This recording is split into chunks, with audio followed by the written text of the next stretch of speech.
Hello, and welcome to episode 39 of Public Interest Podcast with your host, Jordan Cooper, where we interview politicians, activists, advocates, and others who seek to improve the state of the world. We're here today with Scott Goldberg, who ran for delegate in 2010 and has Streamlined Management, commercial real estate management company, and sits on a number of civic boards. Welcome, Scott. How are you doing today? I'm good, Jordan. Thanks for having me. I am excited to be here. So the first question I'd like to ask you is, what are you currently doing, or what have you ever done to advance the public interest, and why? So that's a great question. I had the opportunity to run for office in 2010. Some would say unsuccessfully, but that's only if you consider vote total a measure of success. But one of the things I really believed and got in touch with was using solar energy more so on a mass scale. And I had been promoting this idea that we should take schools and cover their ceilings with solar panels. And that was back in 2010.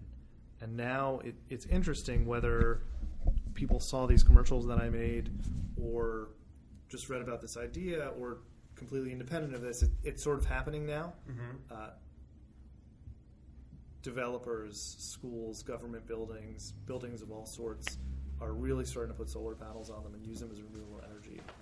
So to see that, to promote an idea and to see it become a reality would be something that had an impact on me. So have you been using your professional streamlined management, or have you been continuing to advocate for solar panels and renewable energy promotion? Actually, we have a pretty cool business model coming up. It's purchasing regular houses to operate as rental properties, but to make them either energy neutral or energy positive. So basically little power stations in communities. So people who are green conscious and investors that want to reduce carbon footprints and increase the amount of renewable energy in this world can either purchase part of or move into these properties with the hopes of them renewing our dependency on fossil fuels. Just for our listeners, energy positive means that you actually, normally a consumer would draw energy from the power grid and use it. But in this case, because there would be solar panels on the roof of a home, the user would be actually contributing more energy to the grid than they'd be actually using. So that's energy positive. Scott, could you tell us a little bit about why solar panels, why solar energy? Why did it become a campaign platform? Why is that something that you became interested in? That's a great question.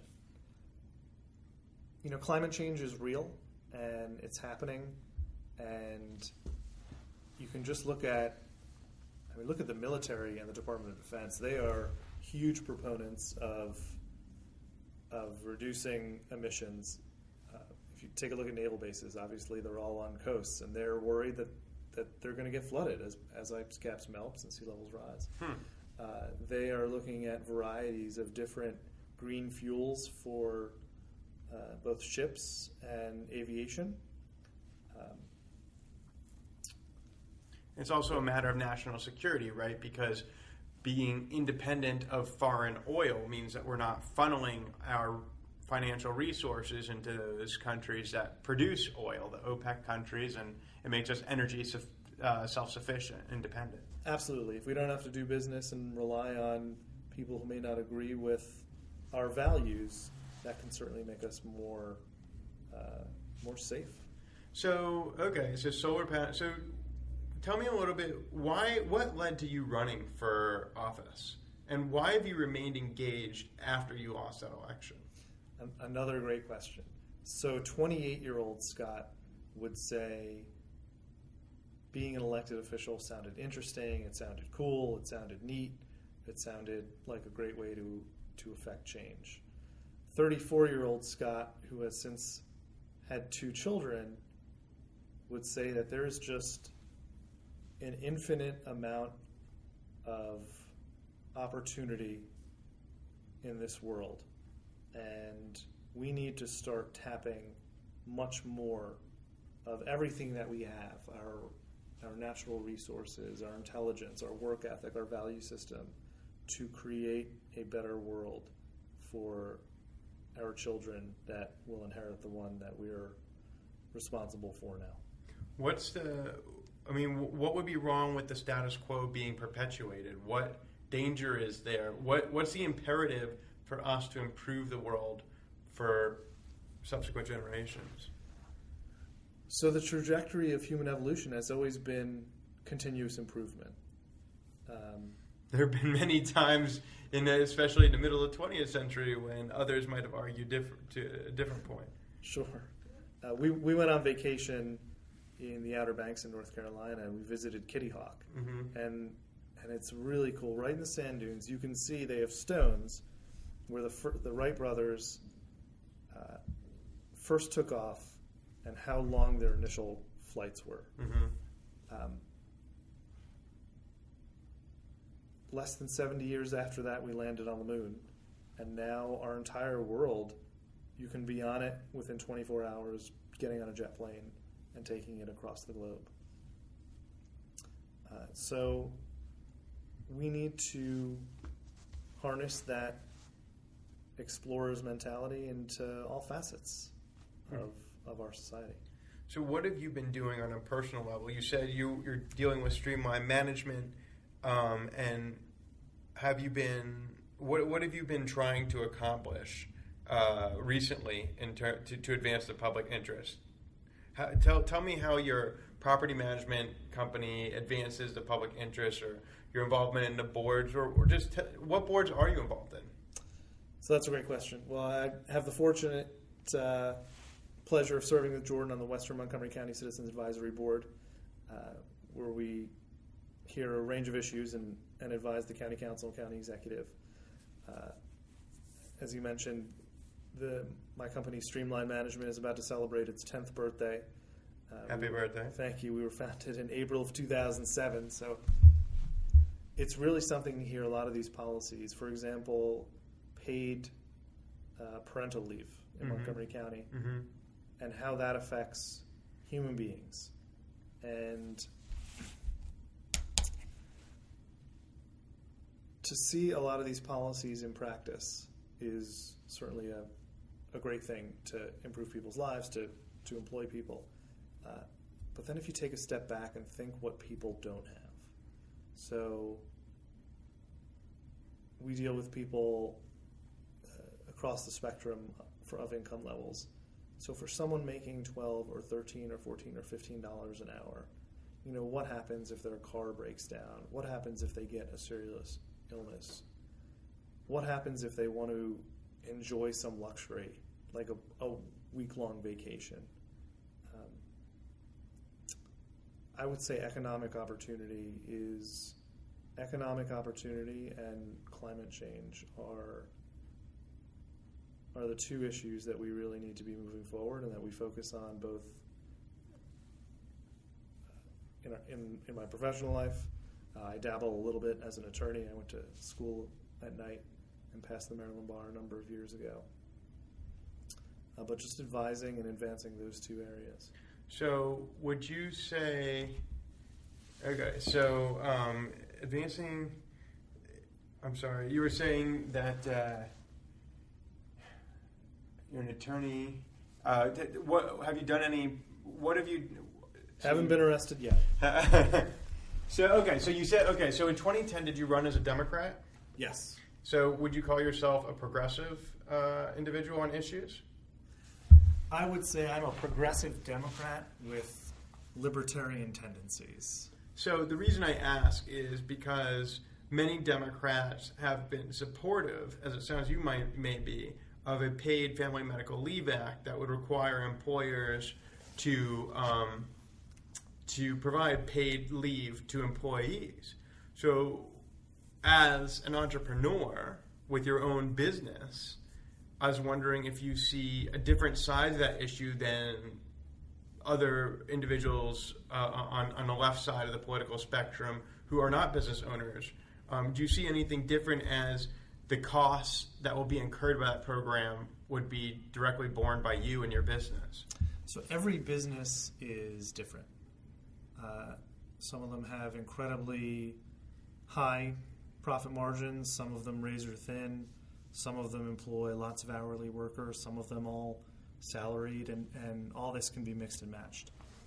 What we did when a lot of these regulations came out, they didn't really affect us because we were already compliant.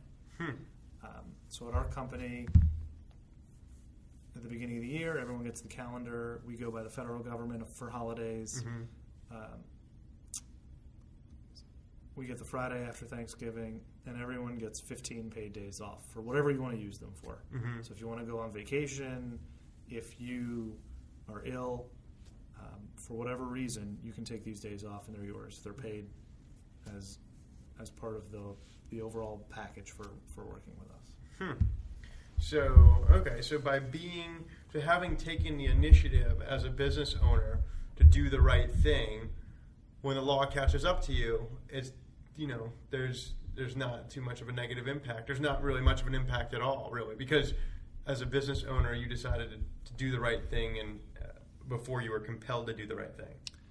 I think we get in trouble with saying things like right and wrong. So, like I said, every scenario is different. And when we label people that are against a certain policy, or where a certain policy would cause them real harm, by labeling them as wrong, I think we create division, and we have a tendency to demonize our friends, our neighbors, our fellow citizens, and surely our fellow Americans. And we need to do a better job of understanding where everyone is coming from. So, do you know of other colleagues in other? Do you have other? Or do you know individuals in the community who oppose the family medical paid FMLA, and can you articulate some of their rationale? And then on the other hand, can you explain why you chose to offer such a benefit package to your employees prior to being compelled to do so? So I don't want to speak for others on why they opposed it.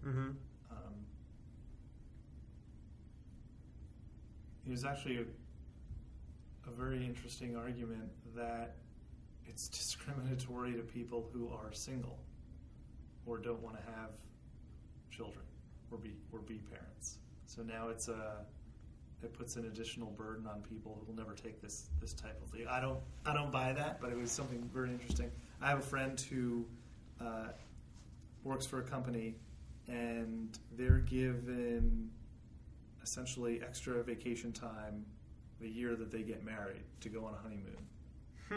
And my friend said that was great. And then he said out loud a thought that, well, maybe that's not fair to people who never get married because they don't get this extra vacation time. But in essence, we looked at what is simple for the employee in their planning.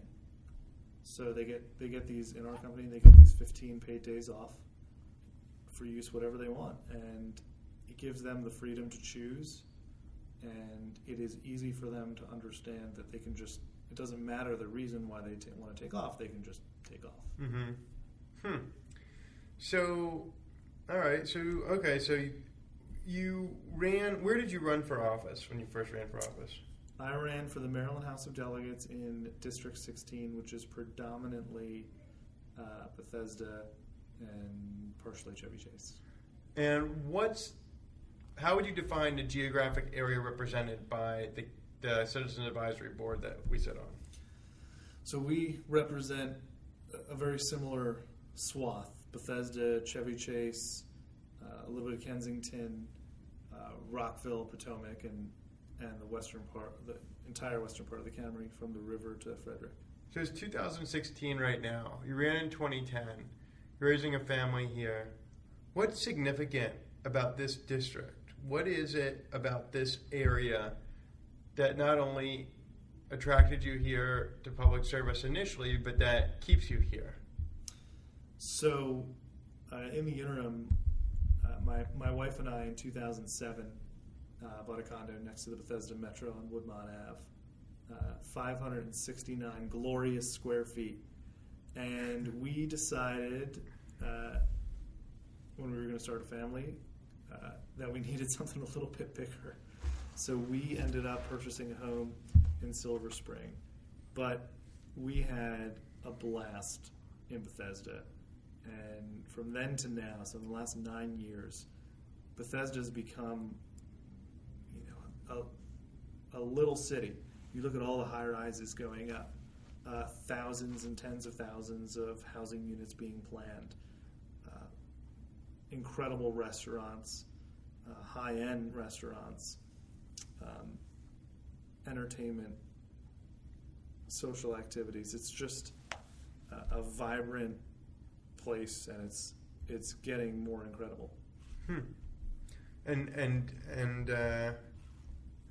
all right, so we've covered a little bit of distance here. We've done solar energy, we've done downtown Bethesda, we've done paid Family Medical Leave Act, economic development. More generally speaking, you said, and we covered actually an interesting thing, which you said was right and wrong. You said, well, how is it that you determine what is right for yourself? And then is that any different than how you determine what is right for your company? 34-year-old Scott thinks the world is a lot of times very gray, and right or wrong is dependent upon who is looking at something or how you're looking at it.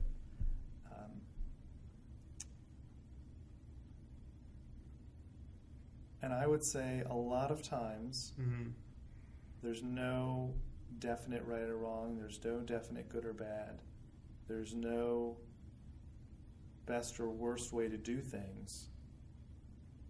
But if you make a decision, an educated, reasonable decision, and you get behind it and you stand by it, that is sometimes the best course of action.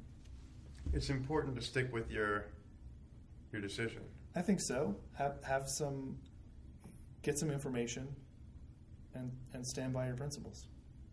So you ever thought of running again? You said 28-year-old Scott thought it would be a cool thing to do, but now 34-year-old Scott has a business, a mortgage, a few kids. So 34-year-old Scott enjoys spending time with his kids. And my incredibly intelligent, beautiful wife has a thriving therapy practice. She is a licensed clinical social worker. We actually share an office in Bethesda. And she sees patients 2 nights a week. On Tuesdays and Wednesdays. So I pick up our children from daycare and get to spend some daddy time with them while she gets to grow her practice.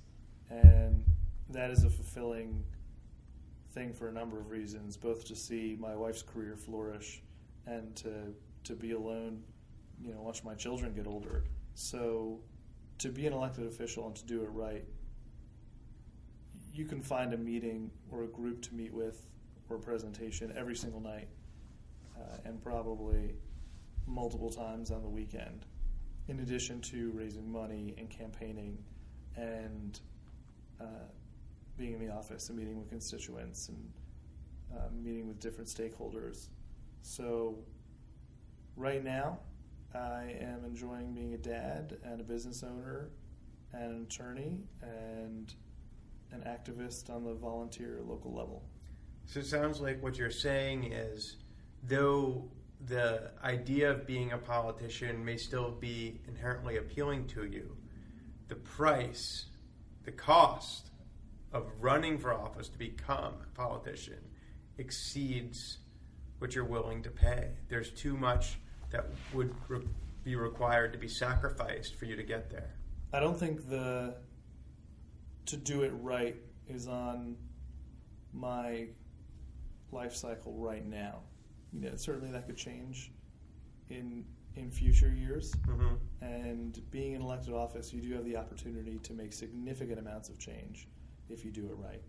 And for someone to get in it and not be able to devote 1,000% is being a little disingenuous with themselves, and the public deserves better. So as we near the end of the podcast, I'd like to wrap up with a final question. Seeing your years of service, having run, continuing to serve, and then through your own business trying to improve the world, why is it that you're interested in public service, especially when you've articulated the costs of doing public service? There are sacrifices that you must make. For instance, being at a meeting late at night instead of being with your family, doing a podcast interview when you could be putting your children to bed. Why is it that you're interested in public service, even though there's a cost to doing so? Bill Clinton was once talking about his entry into politics, and he said he was thinking about being a surgeon, and he learned about Michael DeBakey, who invented the artificial heart, and he said if he were to become a doctor, he would never be Michael DeBakey. But if he got into politics, he thought he could be the best at it. And I think there's a certain set of skills, personal skills, intelligence, passion, fire, that I believe I would be decent at it. All right. Well, you heard it from Scott Goldberg, who basically says, follow your heart, understand that you have responsibility, community, but you really got to do what you're good at, because at the end of the day, it's your life, and you got to make sure that you're doing the best you can, and that you're enjoying it in the process. And giving back is definitely something that's helpful. So thank you so much for joining us for episode 39 of Public Interest Podcast with your host, Jordan Cooper, where we interview politicians, activists, advocates, and others who seek to improve the state of the world. Thank you so much, and we'll talk to you next time.